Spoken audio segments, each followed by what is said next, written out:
Hey, what's up, everybody? It's Dr. Jason Jones back with another episode of Health Made Easy. And today, what we're going to be talking about is the relationship between intermittent fasting and its effect on women and their hormones. So, intermittent fasting is super popular right now. I mean, everybody is talking about it. So many people are doing it.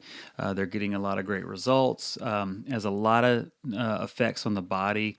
Including drastic weight loss, but also improving things like cognitive function, stamina, motivation, increasing energy levels.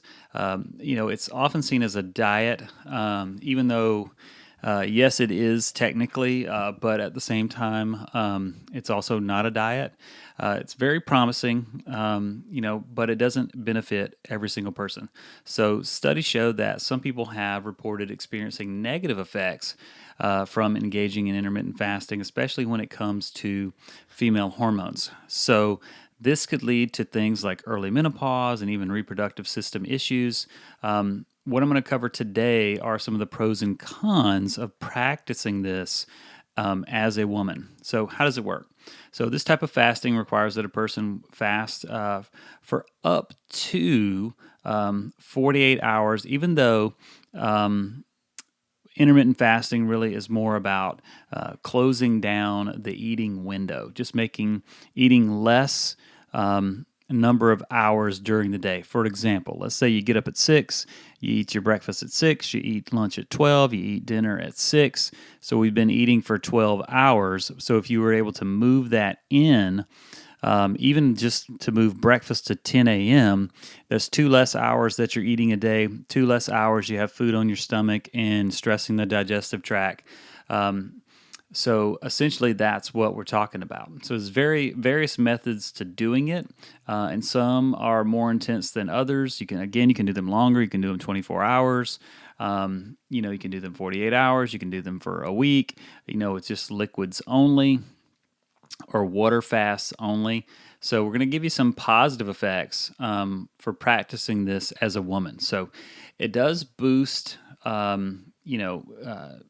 things like reducing inflammation and oxidative stress. It improves insulin sensitivity, especially for overweight women, but also just overweight people in general. It increases the response of the cell to stress. It boosts energy levels in the body. It increases lean body mass. It helps with sustainable weight loss. It helps stabilize and regulate hormone balance.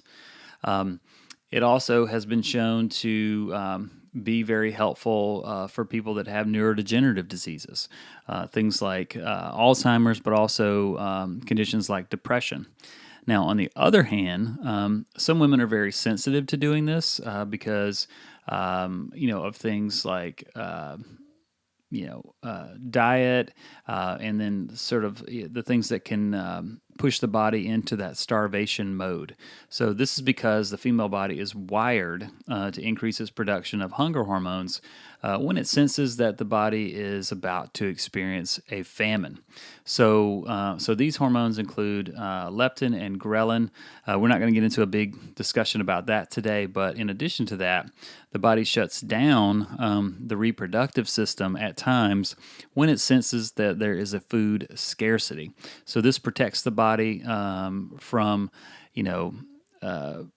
thinking or producing, offspring when there's going to be nothing to feed the offspring. So for women, these are some negative effects that can happen from intermittent fasting. So issues with sleeping patterns, fertility issues, depression and anxiety, ovary shrinkage, metabolic stress, amenorrhea or irregular periods.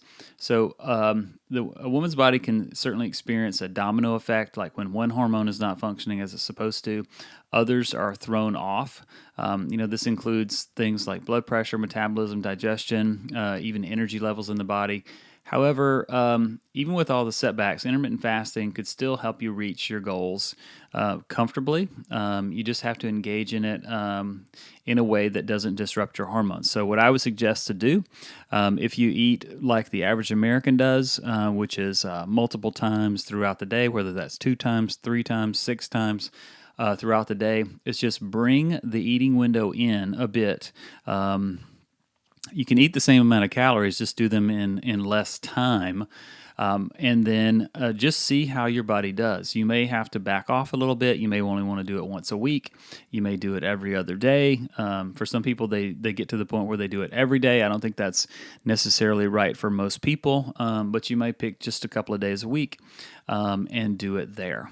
So I hope you got something out of this. This is Dr. Jason Jones. You guys go out and have a healthy week, and let's keep it easy out there. Talk to you guys next time. Bye-bye.